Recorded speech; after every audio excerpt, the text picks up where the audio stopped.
Anybody else? Yes, sir. Real loud, please. Okay, so there's a lot of law enforcement agencies doing computer-related stuff. Yet we still see things like a few months ago in the spam company took an active response hack. They basically got blown off the internet by a botnet that was run by the people that they were countering. We don't see any response from any of our government entities to that. I mean, most of the attacks that you see these days are coming from Thailand, they're coming from Taiwan, they're coming from China, they're coming from Czechoslovakia. Which attack are you referring to? The one speaking about the Israeli? There's Blue Frog. Yeah. Okay, well, they're not in the United States, though, are they? I'm not sure. I think it was an Israeli company. We don't have jurisdiction in Israel. But we did get involved in another recent attack on another anti-spam group. And I know I've been very active in the anti-spam community. And, you know, there's some other things some other agencies that do work in this area. But one thing I was going to also suggest to the other gentleman that asked the question, you know, if you are a victim of a crime, you should probably first contact your local law enforcement agency, and hopefully that local law enforcement agency has developed the relationships with people like Dave Thomas and the FBI. Most federal agencies have jurisdictions for their specific scope of the world. In my particular case, if the incident is not IRS related, I generally don't have jurisdiction. The FBI and Secret Service pretty much have jurisdiction everywhere. Now, one of the liaison agencies that you can go to as a non-government entity is U.S. CERT. I'm sorry, a friend of mine, Jerry Dixon, is here representing U.S. CERT. I don't see him out here. You out there, Jerry? No. U.S. CERT is a place where you can call and try and get some support. But the reality is they get so many complaints that there's not enough people to work all these things.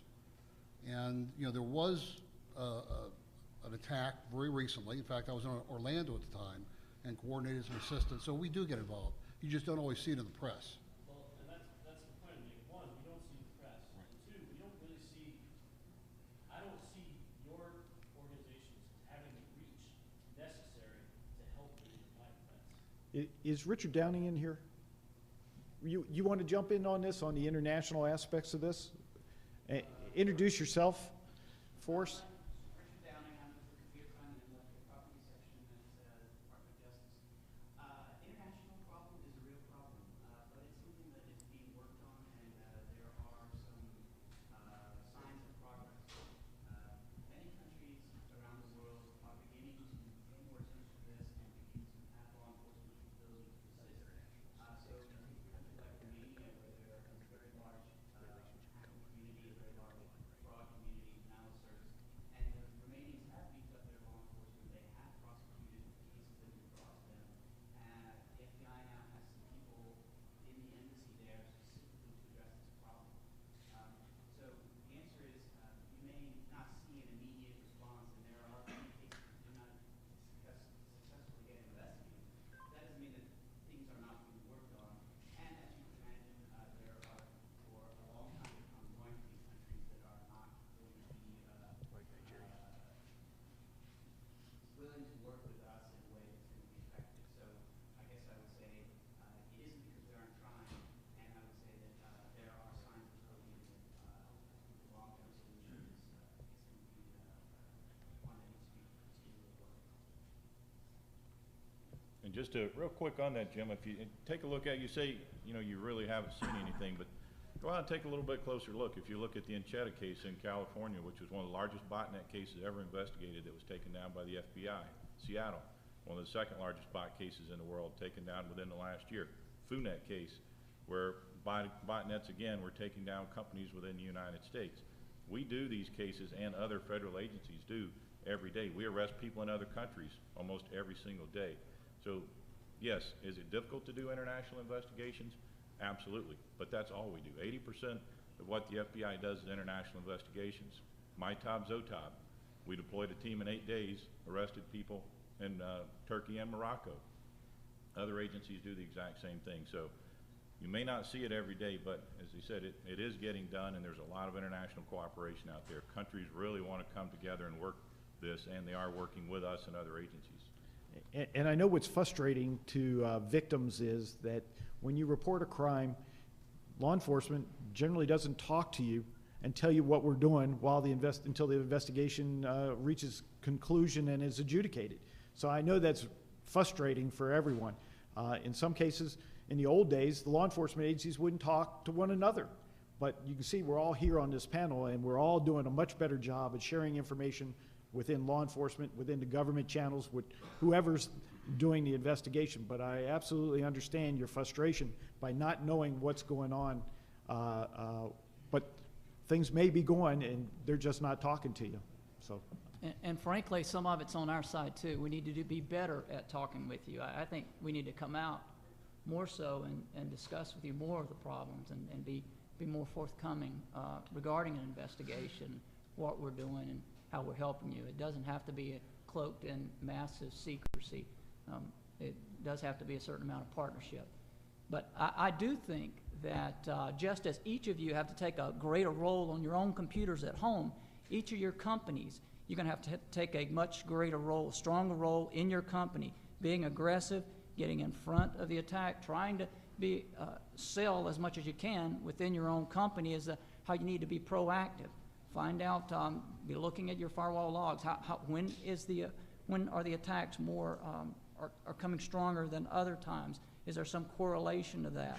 You know, what types of things are they searching for when people are coming to your infrastructure and feeding that back to your people that are doing your investigations within your own corporation? So you're going to have to be more aggressive on the front end. If anybody's ever had any background in counterintelligence, it's kind of been a stepchild in some of the organizations before doing counterintelligence. But you have to be your own counterintelligence agent in the future. And some of that counterintelligence component is not just sitting back and being defensive. I think as you were mentioning earlier, it's a proactive measure. You go out and find out what, put in honeypot or whatever you need to do to figure out what types of things people are interested in regarding your infrastructure. One of the other areas that we haven't talked about is the fact that a lot of these incidents are underreported to law enforcement activities or anybody for that matter. And they are taken care of, if you will, at the local level. If we think in terms of this problem as a strategic problem, and if we continue to do the underreporting in the interest of not sharing information, we get further distant from a potential solution to the problem over the long term. We have to improve the information sharing between the public and the private sector and vice versa. And that's either going to be done through reporting crimes when they happen or merely sharing information with the appropriate authorities so that they can build a better database and understanding of what's happening within these networks. I think we only have time for one more question before we get kicked out. Yes, sir. I actually represent a number of clients who had securities. And one of the problems that I've encountered when contacting law enforcement, you lose control of the situation. And so it's not really focused on mitigating the client's problem, which is securing their information to solve the problem. It's focused on prosecuting this person. And then there's this whole other impact of sometimes whatever agency you're dealing with has a political stance related to the situation. And so it drives something forward in a direction that's maybe not in the best interest of the company. And so as a result, I think that's the reason why you're getting underreporting, because I'm scared when I'm talking about these certain issues because I lose control of the situation. You're absolutely right, and I've heard that 100 times. And the solution to that is to get with that agency, get with that whoever is going to respond to your incident before the incident happens, and tell them what your parameters are. Tell them what you can and can't do based on your business survival. Have those agreements up front. Spend the time with the FBI in your local office, with Secret Service in your community, with the state police, whoever's going to respond to that incident, and sit down as a group and educate each other. Because there are things that law enforcement need to respond to that if they're going to prosecute it, if being the key word. And there are things that you have to do for business reasons that may kind of put hurdles in front of them. But if you know what those hurdles are before you walk through the door, you know, with that badge in your pocket, then you're going to have a much better relationship, and you're going to be able to move forward with an investigation in a just a better way. So.